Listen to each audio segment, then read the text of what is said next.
Denise, she was only 11 years old, but for more than twice that long, Diane Toney's remains were here inside the state's attorney's office in a cardboard box, lost. Now, the Guilford Police Department had asked to bury her today. They were going to give her a proper funeral because none of her family came forward to claim her remains. And today, some of those family members emerged. They've asked police to wait. It's like losing one of my own children.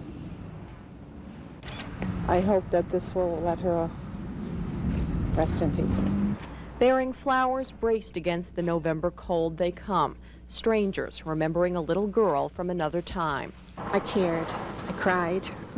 Because, you know, when you have grandchildren of your own, you brought up children of your own, this has got to be something so touching, so unbelievably sad. I wanted to be here for her. I did. The smiling girl in the picture, Diane Toney, was 11 years old back in 1969. That year she was kidnapped, then murdered. Her body found months later in these Guilford woods. Her mother, still believing Toney was alive, never claimed the girl's remains. Didn't die with much dignity. Was then left in the woods for a period of time before her remains were found, and then the remains were left in a box for 20 years. So it appears that she's one of these kids that start to finish didn't stand a chance.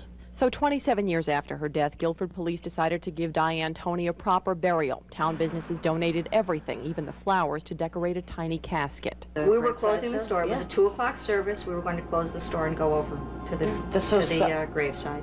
People would be there. But Diane Toney's funeral would once again be delayed. Today, relatives from her father's side emerged, asking police to delay the ceremony so they could participate. Those who remember Diane today in the cold will be back. I remember the case. I worked it, and at the time we had lost not only Diane Toney, but several other young people, and these type of cases become very much a part of our lives. You just don't forget these type of situations.